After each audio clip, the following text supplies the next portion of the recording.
Hello friends, வணக்கம். எல்லோரும் எப்படி இருக்கீங்க? நாங்கள் ரொம்ப நல்லாயிருக்கோம். இன்றைக்கி ஒரு அழகான வீடியோ தான் பார்க்க போகிறோம். அண்ட் இன்றைக்கி கிளைமேட் ரொம்ப நல்லா இருக்குங்க. ஸோ விவான் குட்டி எந்திரிச்சாச்சு. சமத்தா அவனே வந்து ப்ரஷ் பண்ண ஆரம்பிச்சிட்டு, எப்போலாம் வந்து நான் ப்ரஷ் பண்ணுறப்ப என் கூட சேர்ந்து அவனும் ப்ரஷ் பண்ணி அந்த பழக்கத்துக்கு வந்துட்டான். பேசு சிண்டு, சொல்லு ஹாய் சிண்டு.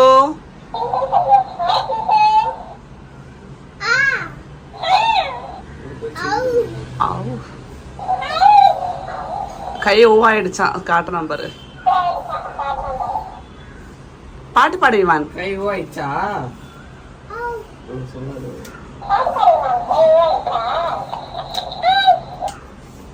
பாது எப்படிமா பாட்டு பாடும்? ஆன் பண்ணு.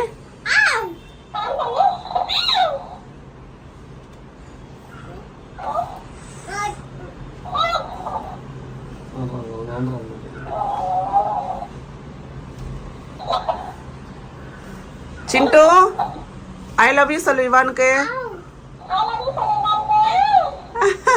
ஐ லவ் யூ விவான். கிசி கொடு. ஓ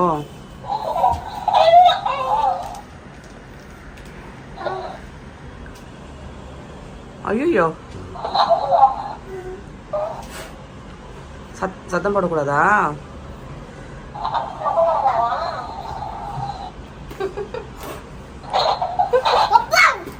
சரி அடிக்காத அடிக்காத. இப்ப நல்லா தானடா அந்த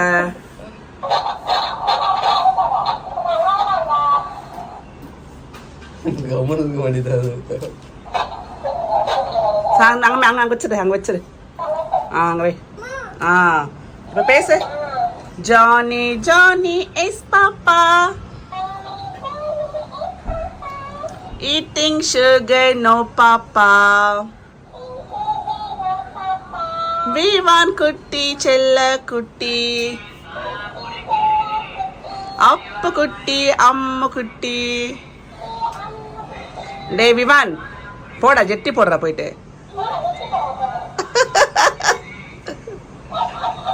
ஐயோ, பேய் மனசு பாரு.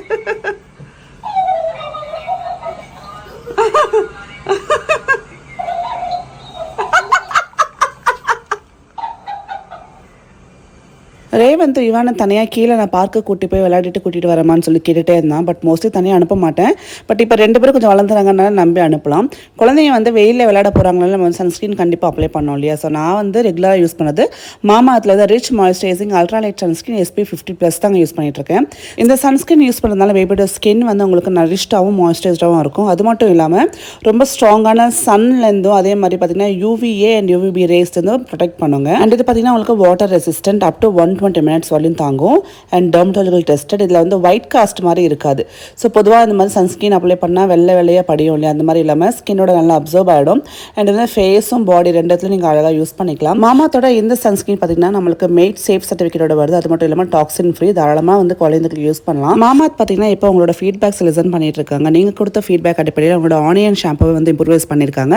அது மட்டும் இல்லாமல் உங்களோட ப்ராடக்ட்டோட குவாலிட்டியை வந்து நிறைய ரிசர்ச் அண்ட் இனோவேஷன் மூலமாக இன்னும் சூப்பராக வந்து அப்டேட் பண்ணிட்டு இருக்காங்க. மாமாத்தில் சன்ஸ்கிரீன் மட்டும் இல்லைங்க, இப்போ பார்த்தீங்கன்னா உங்களுக்கு மில்கி சாஃப்ட் ஷாம்பும் இருக்குது. ஸோ ரெண்டுமே கலந்து நீங்கள் யூஸ் பண்ணிட்டு வந்தீங்கன்னா பேபியோட ஸ்கின் அண்ட் ஹேருக்கு ஒரு நல்ல ரெஜிமி கிடைச்ச மாதிரி இருக்கும். உங்களுக்கும் இந்த ப்ராடக்ட் வாங்கணும் அப்படின்னா இல்லம் 2024 அப்படின்ற கூப்பன் கோடை யூஸ் பண்ணி 20% off on Mamaearth website and ஆப்பில் பெற்றுக்கலாம். டிஸ்கிரிப்ஷன் பாக்ஸில் லிங்க்ஸ் கொடுத்துருக்கேன், செக் பண்ணி பாருங்க. மாமாத் ப்ராடக்ட்ஸ் பார்த்தீங்கன்னா அமேசான், நைக்கா, ஃப்ளிப்கார்ட்டில் அவைலபிளாக இருக்குது. இப்போ உங்கள் நேபர் ஸ்டோர்ஸ்லேயும் வந்துருச்சு. ஸோ இங்கே மாமாத் ப்ராடக்ட்ஸ் பார்த்தீங்கன்னா மறக்காம கமெண்ட் பண்ணுங்கள். நான் மத்தியானம் பெருசாக vlog எடுக்கலைங்க. பேக்கிங் நிறைய இருக்குது, ஆர்டர்ஸ் நிறையா இருக்கிறதுனால ஃபுல்லாக பேக் பண்ணிவிட்டு ஒரு 8 மணி போல் தான் மேலே வந்தேன். ஸோ வந்த உடனே பார்த்திங்கன்னா நம்மளுக்கு சமையல் வேலை, மற்றபடி க்ளீனிங் வேலைலாம் இருக்கும். ஸோ இன்றைக்கி நான் வந்து முடிவு பண்ண ஒரு விஷயம் வந்து இந்த டைனிங் டேபிள் எப்படி இருந்தாலும் க்ளீன் பண்ணணும் அப்படின்ட்டு. ஸோ நம்மளுக்கு வந்து தெரிஞ்ச விஷயம் என்ன அப்படின்னா, டைனிங் டேபிள் எங்கள் வீட்டில் சாப்பிட்றதுக்கு மட்டும்தான் யூஸ் பண்ண மாட்டோம், மற்ற எல்லா விஷயத்துக்கும் யூஸ் பண்ணுவோன்ற மாதிரி ஃபுல்லாக பேக்காக இருக்கும். எனக்கு ஹேண்ட்பேக்ஸ் ரொம்ப பிடிக்குங்க. நான் காலேஜ் படிக்கிற டைமில் பார்த்திங்கன்னா ஒரு 10லேருந்து 15 ஹேண்ட்பேக்ஸ் கலெக்ஷன்ஸ் வச்சுருந்தேன். ரொம்ப கம்மி பட்ஜெட்டில் தான் வாங்குவேன். 100 ரூபா 150 ரூபாய் மேக்ஸிமம் 300 ரூபாய்க்குள்ளே வாங்கின ஹேண்ட்பேக்ஸ் நிறைய அழகாக நல்லா வந்து டிசைனாக வச்சுருப்பேன். பட் ஆஃப்டர் நம்ம பேபி பிறந்ததுக்கப்புறம், அதுவும் விவான் குட்டி பிறந்ததுக்கப்புறம் பார்த்திங்கன்னா ஒரே பேக் தான், அது டைப்பர் பேக் தான்ன்ற மாதிரி கொஞ்சம் நாள் வச்சுட்டு இருந்தேன். பட் இப்போ திருப்பி வந்து குழந்தை வளர்ந்ததுக்கப்புறம் ஸோ ரொம்ப வந்து நம்மளுக்கு அவ்வளோ நீட் இல்லை. சும்மா வெளியில் போகிறோம் அப்படின்னா ஹேண்ட்பேக்ஸ் எடுத்துகிட்டு போகலான்ற மாதிரி இப்போ திருப்பி ஒரு பேக்கை எடுத்து நம்ம யூஸ் பண்ணிக்க ஆரம்பிச்சிட்ருக்கேன்.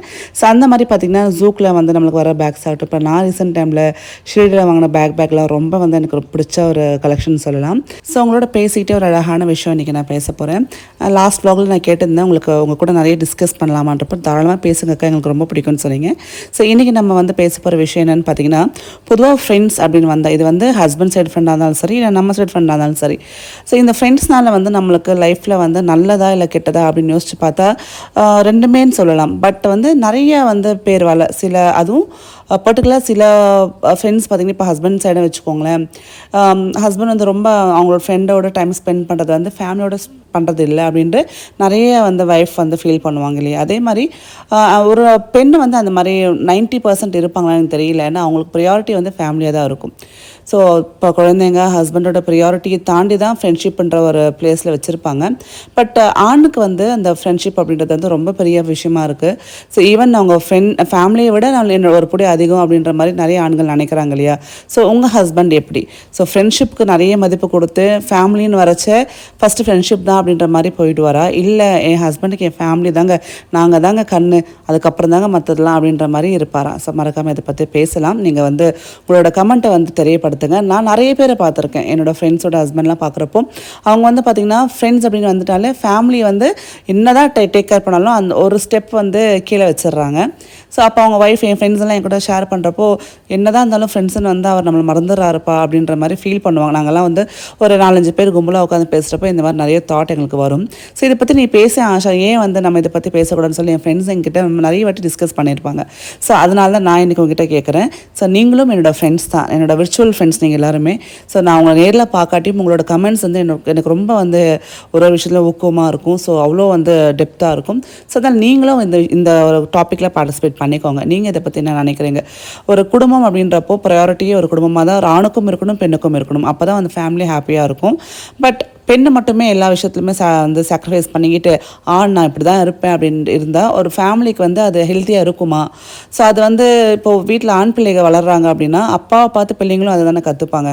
இன்னொரு முக்கியமான விஷயம் என்ன அப்படின்னா, நம்ம வீட்டில் ஆண் பிள்ளைங்க வளர்கிறாங்க அப்படின்னா அம்மாவும் அப்பாவும் 2 பேருமே அவங்க முன்னாடி ரொம்ப ஹாப்பியாக இருக்கணும் அப்படின்னு சொல்லி ரீசெண்டாக ஒரு இன்ஸ்டாகிராமில் ஒரு பேஜில் பார்த்தேங்க.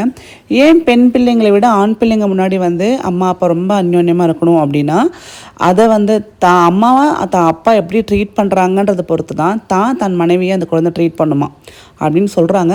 ஸோ இதை பற்றியான கருத்துக்களும் தெரியப்படுத்துங்க. ஒரு பொண்ணு வந்து எனக்கு தெரிஞ்சு 99% எங்கே போனாலும் அட்ஜஸ்ட் பண்ணிவிடுவாங்க.